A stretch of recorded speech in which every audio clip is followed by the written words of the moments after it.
दोस्तों, बिहार चुनाव के मद्देनजर अब हर पार्टी अपनी ओर से तैयारी में लग चुकी है। बावजूद इसके 11 सीटें ऐसी है जहां पर महागठबंधन के उम्मीदवार आपस में ही टकरा रहे हैं और ये सब समय पर सीट शेयरिंग नहीं होने की वजह से हुआ है। इसी में से एक सीट है मधुबनी जिले का बाबू बरही विधानसभा सीट।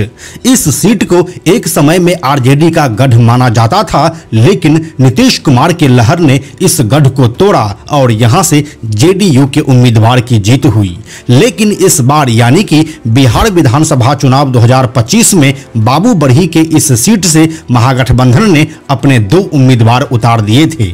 आरजेडी और वीआईपी दोनों के कैंडिडेट यहां से अपना नामांकन भर दिए थे, लेकिन मुकेश सहनी के उप मुख्यमंत्री का चेहरा घोषित होते ही वीआईपी उम्मीदवार ने अपना नामांकन वापस ले लिया। लेकिन क्या वो भरोसा वापस ले सकी? क्या जेडीयू के उम्मीदवार के लिए अब राह मुश्किल बन गई है या आरजेडी के उम्मीदवार यहां से आराम से अपनी सीट निकाल रहे हैं? इन दोनों के बीच जनसुराज की क्या स्थिति है, आइए आपको बताते हैं मधुबनी जिले के बाबू बरही विधानसभा सीट का पूरा एनालिसिस आज के इस वीडियो में। हेलो एंड नमस्कार, मेरा नाम है प्रशांत और आप देख रहे हैं बेजोड़जोड़ा.com का यूट्यूब चैनल। दोस्तों, बाबू बरही विधानसभा क्षेत्र के वर्तमान स्थिति को जानने से पहले आइए हम आपको थोड़ा सा इसका इतिहास बता देते हैं। बिहार के मधुबनी जिले में स्थित बाबू बरही विधानसभा क्षेत्र में बाबू बरही और लदनिया प्रखंडों के साथ खजौली प्रखंड की 7 ग्राम पंचायतें शामिल है। यह क्षेत्र साल 1977 में लदनिया विधानसभा क्षेत्र के विघटन के बाद अस्तित्व में आया था। साल 1977 में ही पहली बार इस सीट से विधानसभा का चुनाव हुआ, जिसमें जनता पार्टी के दिग्गज नेता देवनारायण यादव की जीत हुई थी। इसके बाद साल 1980 और 1985 के बिहार विधानसभा चुनाव में यहां से कांग्रेस के उम्मीदवार जीते। लेकिन जब जनता पार्टी टूटी और जनता दल बना तो देवनारायण यादव यहां से साल 1990 के बिहार विधानसभा चुनाव में एक बार फिर से जीते और लालू यादव की सरकार में शामिल रहे। इसके बाद वो लगातार 1995 और 2000 का विधानसभा चुनाव भी जीते। जनता दल से जब लालू यादव अलग होकर राष्ट्रीय जनता दल बनाए तो देवनारायण यादव इसमें भी शामिल रहे, यानी कि वो 3 बार लगातार और कुल 4 बार बाबू बरही सीट से जीतकर विधायक बने।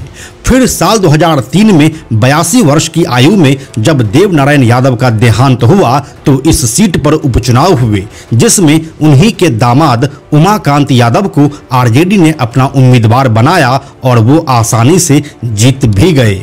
फिर साल 2005 के फरवरी में हुए विधानसभा चुनाव में भी उमाकांत यादव आरजेडी के टिकट से जीते, लेकिन इस बार बिहार में किसी भी पार्टी की सरकार नहीं बन सकी और यहां पर राष्ट्रपति शासन लग गया।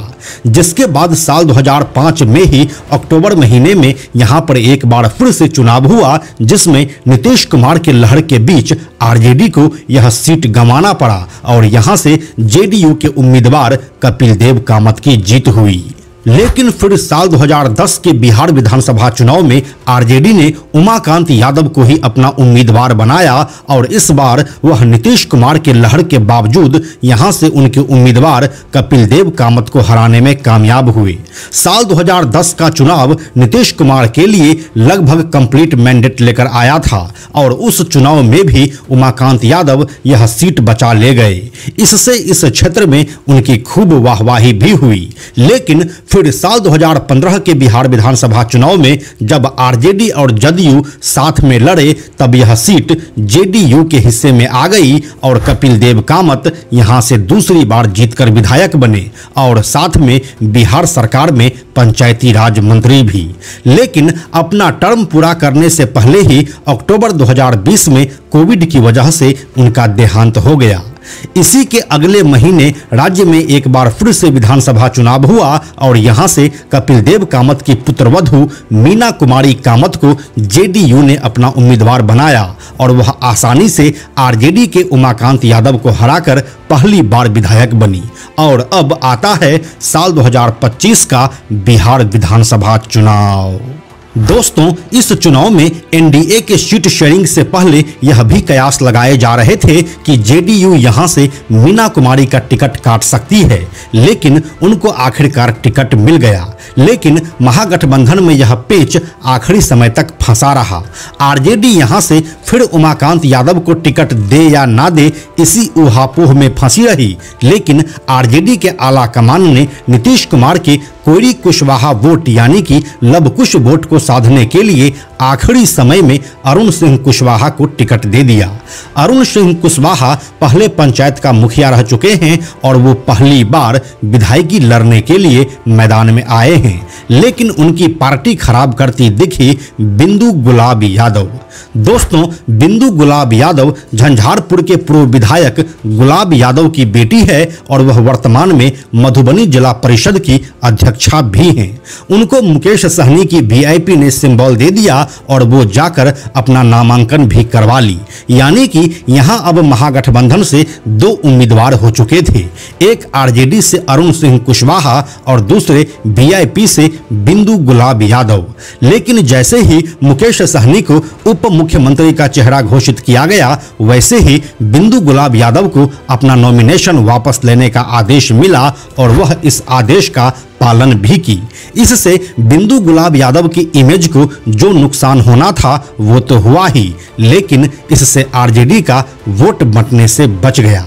लेकिन यह बात पूरी तरह से सच नहीं है कि आरजेडी का वोट यहां पर इकट्ठा हो गया, क्योंकि आरजेडी के वोट बैंक में यहां पर जनसुराज सेंध मारने का काम कर सकता है। ऐसा इसलिए क्योंकि जनसुराज ने यहां से आलोक कुमार यादव को अपना उम्मीदवार बनाया है, जो बाबूबढ़ी, फलपरास और झंझारपुर क्षेत्र के वरिष्ठ नेता देवेंद्र प्रसाद यादव के बेटे हैं।